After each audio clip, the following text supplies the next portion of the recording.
Hello, it's Stacy from Rebirth Living. As I'm sitting here reading, proofreading my husband's blog, one of the blogs. Oh, tongue tied. As I am sitting here proofreading one of my husband's blogs that he wrote for the Rebirth Living blog on our website, it occurred to me I wanted to get into some other situations on in the series that I'm going to start where from the last video on I was destroying my marriage and not knowing it. Um, this quick topic that I want to talk about is lack of communication. Another thing that is destroying marriages that we don't know, that we don't realize that they're destroying marriages. Lack of communication. Now, in the last video, I talked about how I was holding my feelings out front for anybody to knock over, and I'd be pissed about it. And obviously, since my husband is around me the most, he'd be the most getting it. You know, he'd get the most. But some would say, isn't that still talking? There's a difference between talking to someone and talking at someone. And when you are going off on somebody, like really going off on somebody, you are talking at them. You're not trying to communicate with them. You're just trying to get across what you want to get across. The Bible tells us that in Proverbs that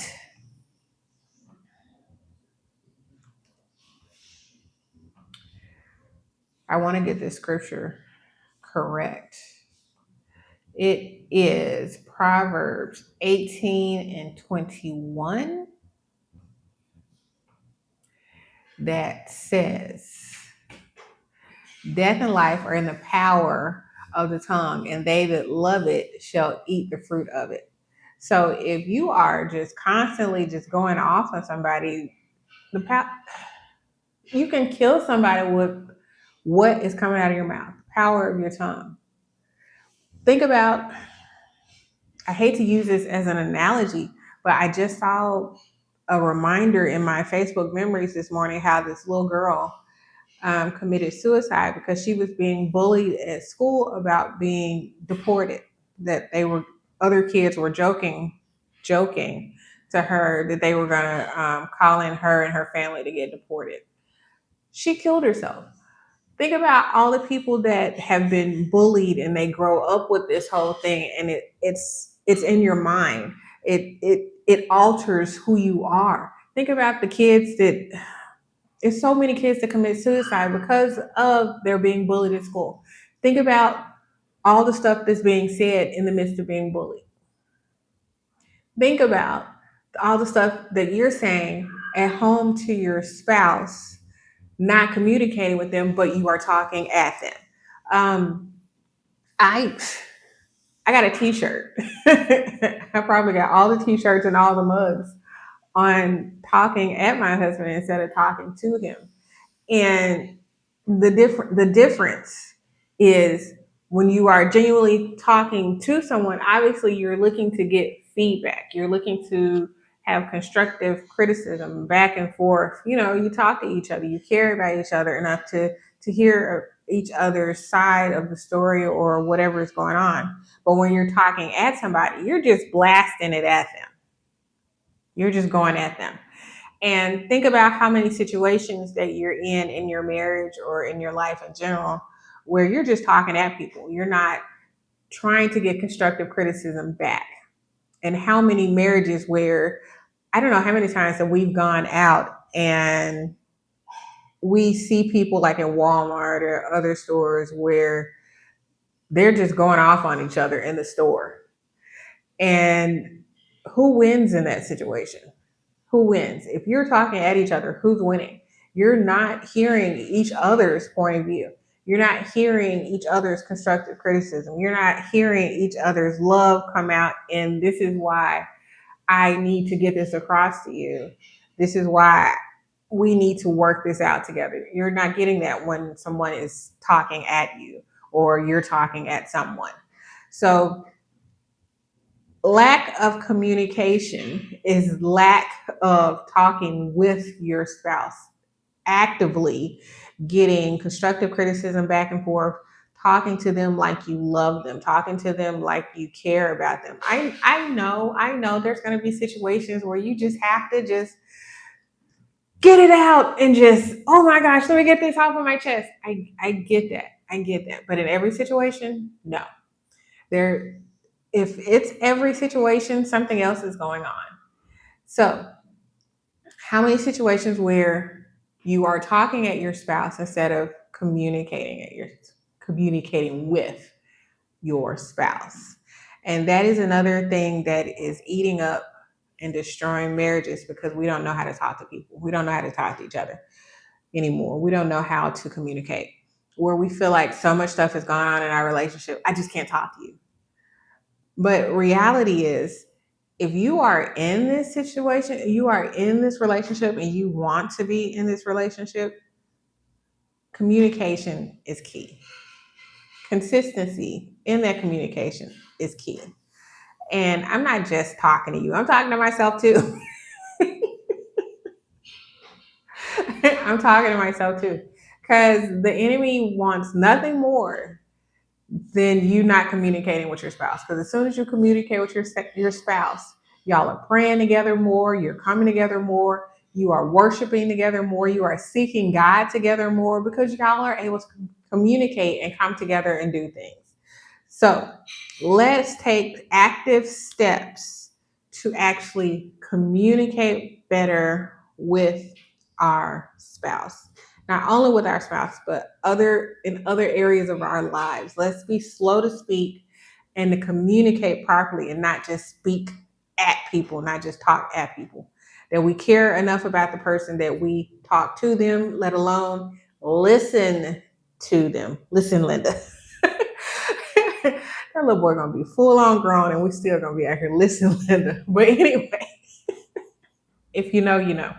Okay, so let's take the time to actively listen, actively communicate with our spouse, actively work together with our spouse. Because I don't know how many times where in my situation, um, working together with my husband was hard. At least I conceived it as hard.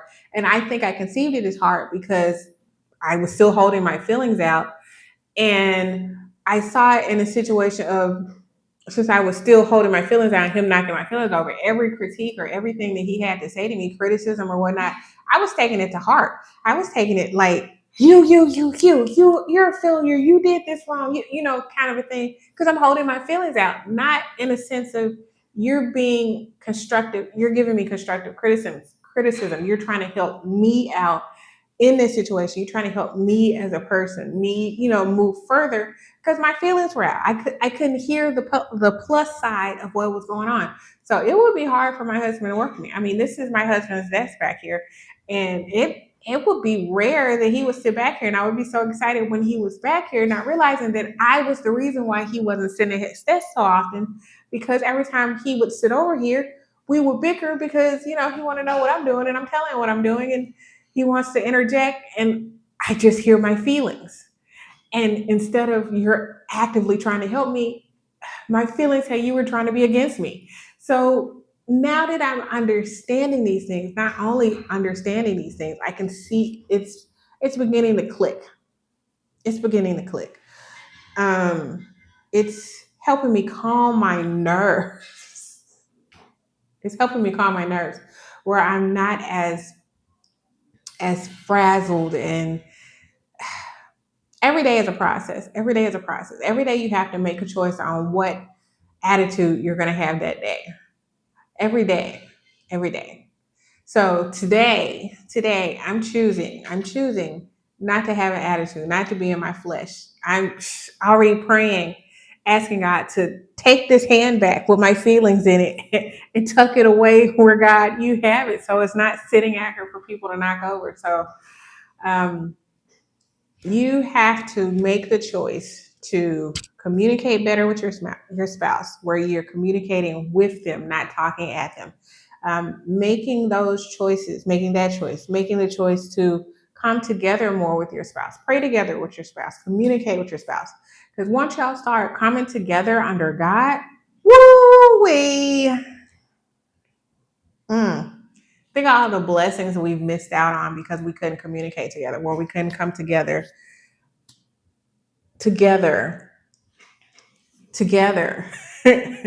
under God. Think about all the blessings we just missed out. So you take this opportunity to come together in unity with your spouse more. Pray together with your spouse. Read the Bible together more with your spouse.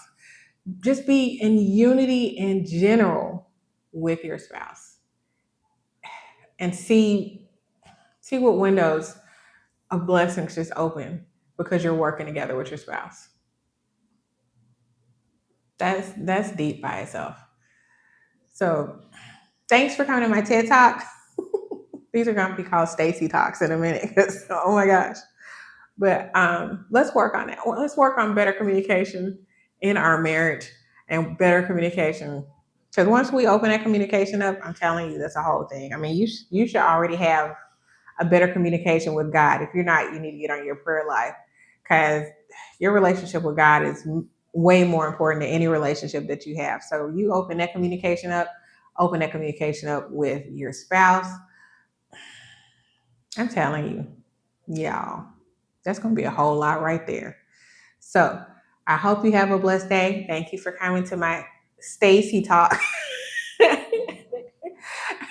And let's get to communicating better and not talking at people. I hope you have a blessed day. And I love y'all. And I see y'all in the next one.